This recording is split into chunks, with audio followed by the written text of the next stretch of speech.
Estamos de volta ao segundo bloco do programa Literatura em Foco, gravado aqui em Manaus para você de todo o Brasil. E hoje nosso convidado é o professor doutor Almir Diniz de Carvalho Júnior, ele que é do Departamento de História da Universidade Federal do Amazonas e que, com um pool de professores, escreveu esta obra e que foi organizada também pelo professor doutor Nelson Matos de Noronha. A obra, A Amazônia dos Viajantes, História e Ciência. É o livro que nós sugerimos para você, estudante de História, para você, professor de História, que está nos assistindo. Professor Almir, vamos falar da invenção do índio da Amazônia nos relatos da viagem filosófica. Qual era a visão que eles levaram e inseriram na sociedade europeia daquele período? E, como o senhor bem disse, está nos dias atuais essa fórmula de pensar a Amazônia ainda desse jeito. Como é que é isso?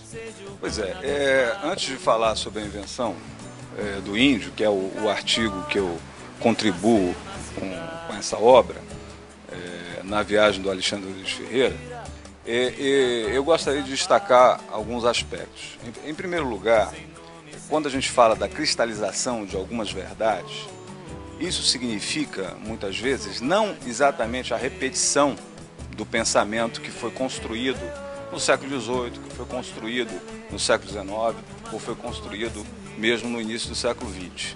Na realidade, não é a repetição dessa ideia, mas é uma ressignificação dessa ideia. É uma leitura dessa ideia e muitas vezes de uma forma empobrecedora.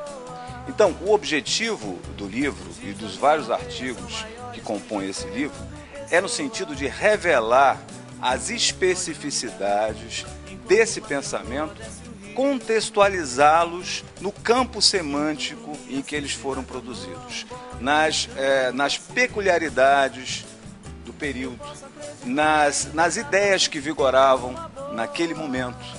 Então, o que acontece? Se você se aprofunda nesses relatos, você percebe nuances, você percebe aspectos que colocam em xeque, inclusive, essa visão cristalizadora e empobrecedora da Amazônia.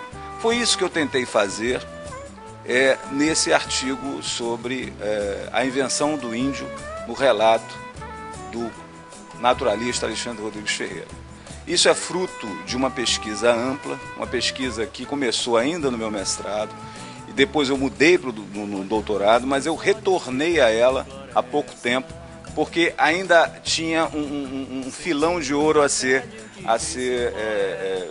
pesquisado. Então, o que eu objetivei? Qual foi o meu objetivo? O meu objetivo foi revelar as peculiaridades, as nuances dessa forma de pensar de um naturalista no século XVIII, um naturalista português, um naturalista que nasceu no Brasil, mas nasceu no Brasil português, Brasil que era colônia de Portugal então. Um naturalista que foi formado pela Universidade de Coimbra. Que foi financiado também pelo governo português. Que foi financiado pela coroa portuguesa. Um naturalista que estudou os intelectuais mais importantes da época. Por exemplo, como Linneu e Buffon. Um naturalista que conseguiu, apesar de todo um cabedal, de um conjunto de informações pré-existentes que ele estudou lá na Europa, ele conseguiu fazer uma crítica dessas visões a partir da sua experiência na Amazônia, que durou 9 anos. 9 anos não são 9 dias. E nesses 9 anos, ele foi descobrindo nos índios da Amazônia um conjunto de caracteres extremamente divergentes daqueles que ele aprendeu na Universidade de Coimbra, inclusive destacando aspectos positivos, não só da floresta, do potencial natural que a Amazônia tinha, mas também dos próprios habitantes dessa floresta, da sua inteligência, da sua capacidade inventiva, da sua indústria, enfim, da sua riqueza cultural. Ele coletou não só um conjunto enorme de produtos produzidos pelas diversas etnias indígenas, como ele também fez uma avaliação da diferença entre essas etnias, como ele também observou todas as riquezas naturais e a forma com que essas populações tratavam essas riquezas naturais, ou seja, toda essa riqueza cultural que nós hoje temos uma visão, pelo menos parcial, da sua positividade. Então, o Alexandre Rodrigues Ferreira, em pleno final do século XVIII, conseguiu visualizar um pouco da riqueza que, infelizmente, ainda hoje nós deixamos um pouco de lado, em razão de uma cristalização, de um empobrecimento da visão desses intelectuais em torno do século XVIII até o século XX. Nós vamos novamente para um pequeno intervalo. Eu peço licença ao professor Almir Diniz e de você, telespectador, mas na certeza de que eu volto rapidamente. Rapidamente nos encontraremos para continuar falando Amazônia, dos Viajantes, História e Ciência, livro importante que segue um DVD com depoimentos e com certeza vai contribuir muito para você que quer conhecer a Amazônia, especialmente você que não mora em Manaus. Eu volto já, me aguarde.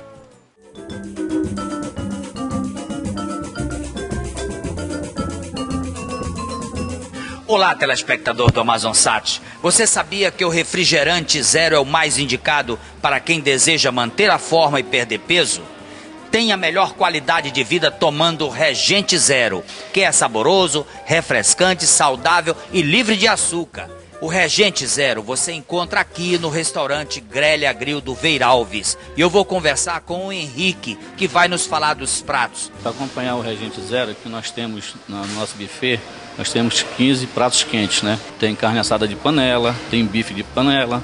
E o nosso buffet de salada nós temos 12 a 15 variedades de saladas, né? Com maionese, salada crua, salada verde.